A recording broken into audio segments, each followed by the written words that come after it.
Morning everyone. Today we celebrating sports day. आज हम खेल दिवस मनाने जा रहे हैं। खेल दिवस हम क्यों मनाते हैं, पहले तो मैं आपको ये चर्चा कर देती हूँ। मेजर ध्यानचंद जो हॉकी खेल से संबंधित थे, जिन्होंने हमारे भारत देश का नाम सर्वोच्च स्तर पे कर दिया था, उनके उपलक्ष्य में, उनके जन्मदिन के उपलक्ष्य में ही हम खेल दिवस मनाते हैं। खेल दिवस मनाने का कारण या खेल दिवस मनाने का महत्व, ये सभी हम एज़ यूजुअल सभी लोग जानते हैं, चाहे वो पेरेंट्स हो, बच्चे हो, सब लोग जानते हैं हम खेल दिवस क्यों मनाते हैं।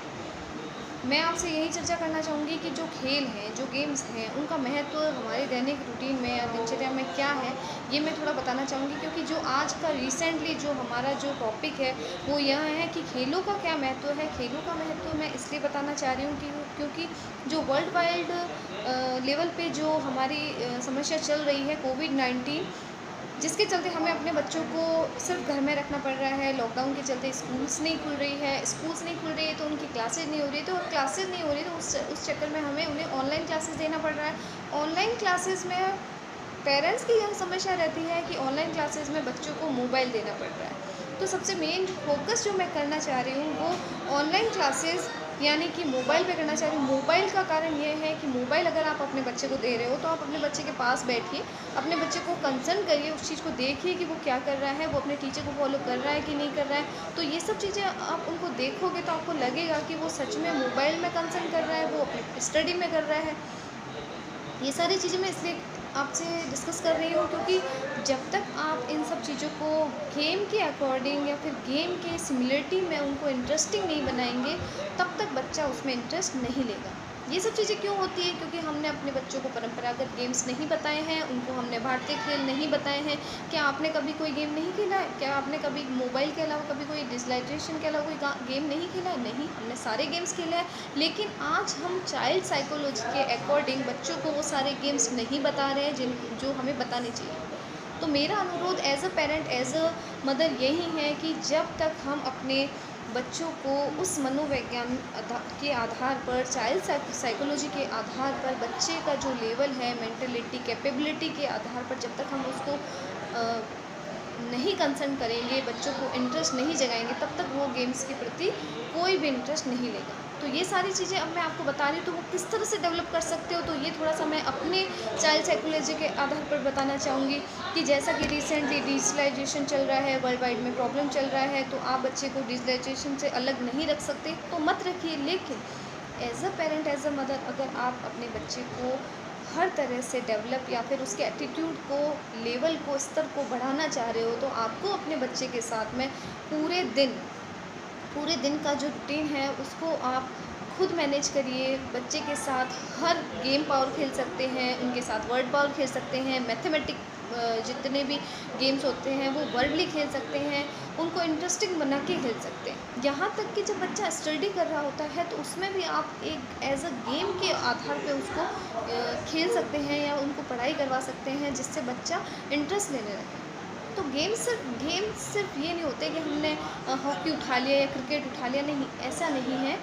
जब तक बच्चा आपके पास में रहता है, आप उसके मेंटल जो भी लेवल है, उसका जो ग्रोथ है, उसका जो पावर है, उसको आप लेवल को बहुत बढ़ा सकते हो, उसके इंटेलिजेंसी को बढ़ा सकते हो। क्योंकि जहाँ तक मेरा नॉलेज है चाइल्ड साइकोलॉजी के आधार पर, मैं आपको बताती हूँ कि आप अपने बच्चे को बहुत अच्छा और बहुत ही उसका जो स्तर है, मानसिक स्तर है, शारीरिक स्तर है, वो सारा आप खुद ग्रोथ कर सकते हो। हम ये सारी रिस्पॉन्सिबिलिटी स्कूल्स को या फिर ट्यूटर को या फिर टीचर को, किसी को भी नहीं दे सकते, क्योंकि ये सारी रिस्पॉन्सिबिलिटी हमारी खुद की है। और ये सारी चीज़ें किस पे बेस आती है, वो सारी चीज़ें उसके जितना भी प्लेइंग पावर है, जितना भी गेम पावर है, उस पर डिपेंड करती है। तो लास्ट में, इन शॉर्ट, मैं आपसे यही अनुरोध करना चाह रही हूँ कि आज खेल दिवस के मौके पर आप अपने बच्चे को खेल का महत्व बताइए, और खेल का महत्व बताते हुए उसको सारे भारतीय खेलों के बारे में बताइए, जिससे वो उसका मेंटल पावर और उसका जो ग्रोथ पावर है वो सारा डेवलप हो, वो एटीट्यूड उसका, उसमें रुझान बढ़े। और आपका जो बच्चा है वो डिजिटलाइजेशन और वैज्ञानिक स्तर के साथ साथ जितने भी परंपरागत गेम हैं उनमें भी उसका रुझान बढ़े। Thank you so much. नमस्कार सभी को। जैसा कि आप सभी को पता है कि आज 29 अगस्त है और आज का दिन हमारे लिए इसलिए खास है क्योंकि आज राष्ट्रीय खेल दिवस है। आज 29 अगस्त को ही राष्ट्रीय खेल दिवस क्यों मनाया जाता है? क्योंकि आज के दिन भारत के महान हॉकी खिलाड़ी मेजर ध्यानचंद का जन्मदिन है। मेजर ध्यानचंद का जन्म 29 अगस्त 1905 को उत्तर प्रदेश के इलाहाबाद में हुआ था। अपने खेल कैरियर के दौरान बतौर कप्तान उन्होंने हॉकी में भारत को 3 ओलंपिक पदक वर्ष 1928, 1932 और 1936 में दिलाए थे। 1936 के बर्लिन ओलंपिक के फाइनल के दौरान मेजर ध्यानचंद के 3 गोलों की मदद से भारत ने जर्मनी को 8-1 से आसानी से हरा दिया था। मेजर ध्यानचंद के निर्देशन और कप्तानी में भारतीय हॉकी टीम सफलता के शिखर पर पहुंची। उन्होंने अपने 22 साल के करियर में 400 से अधिक गोल किए। उन्हें अपने गेंद नियंत्रण की कला में महारत के लिए विजार्ड कहा जाता है और हॉकी का जादूगर भी कहा जाता है। 1948 में उन्होंने अपना अंतिम अंतर्राष्ट्रीय मैच खेला था। भारत सरकार ने 1956 में भारत के तीसरे उच्चतम सम्मान पद्म भूषण के साथ ध्यानचंद को सम्मानित किया था। हॉकी के जादूगर मेजर ध्यानचंद को याद करने और पढ़ाई के साथ साथ खेल शिक्षा के महत्व के बारे में बच्चों को जागरूक करने के लिए राष्ट्रीय खेल दिवस मनाया जाता है।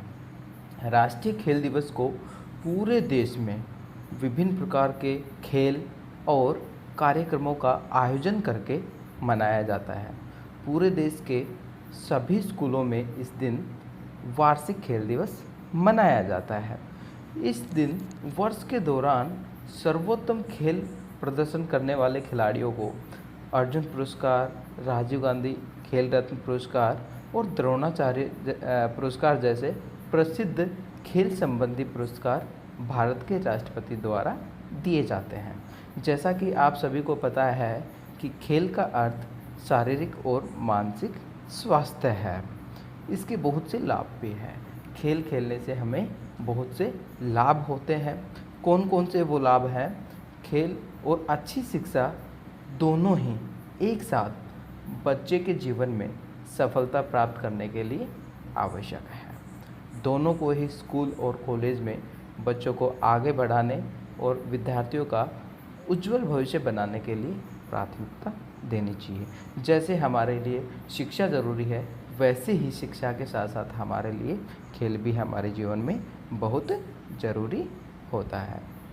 जीवन में आगे बढ़ने और जीवन में सफलता प्राप्त करने के लिए स्वस्थ शरीर में स्वस्थ मन का होना ज़रूरी है।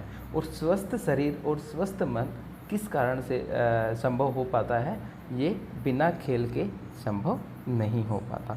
खेल से शारीरिक स्वास्थ्य भी होता है और मानसिक स्वास्थ्य भी हमें प्राप्त होता है। शारीरिक स्वास्थ्य का मतलब हमारा शरीर भी स्वस्थ रहता है और हमारा मन भी स्वस्थ रहता है। खेल खेलना उच्च स्तर का आत्मविश्वास लाता है और हमें अनुशासन सिखाता है, जो हमारे साथ जीवन भर रहता है। खेल सफलता और अच्छी नौकरी पाने में बहुत ही अच्छा तरीका है।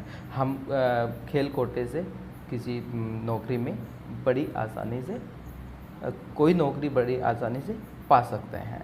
यह नियमित रूप से मनोरंजन का एक अच्छा साधन है। खेल हमें ऊर्जा और ताकत देता है। यह मित्रता को बढ़ावा भी देता है और दो लोगों के बीच में मतभेदों को हटाता है। यह शरीर को आकार में रखता है, हमारे शरीर को फिट रखता है और हमें मजबूत और सक्रिय बनाता है। खेल जो मानसिक तनाव से हमें दूर रखता है और हमारे मन को शांत रखता है और शांत मन से हमारे शरीर में सकारात्मक विचारों का आवागमन होता है। हमारे शरीर में सकारात्मक और अच्छे विचार आते हैं। खेल हमें बहुत सी बीमारियों से दूर रखता है और मैं क्या बोलता हूँ, बहुत सी क्या सभी बीमारियों से हमें दूर रखता है। खेल पूरे शरीर में रक्त संचरण में सुधार करके सभी तरह की थकान और सुस्ती को सुधारता है और शारीरिक और मानसिक अच्छाई को बढ़ावा देता है। यह एक व्यक्ति की कुशलता, कार्य क्षमता को सुधारता है और मानसिक और शारीरिक रूप से थकान होने से बचाता है। यह छात्रों के बीच शिक्षा की गुणवत्ता में सुधार लाने का अभिन्न हिस्सा है। खेल और शिक्षा दोनों ही एक साथ जीवन में सफलता प्राप्त करने के अच्छे तरीके हैं। इसलिए खेलों के महत्व को ध्यान में रखते हुए हमें इनको अपने दैनिक जीवन में स्थान देना चाहिए, ताकि हम शारीरिक और मानसिक रूप से स्वस्थ और तंदुरुस्त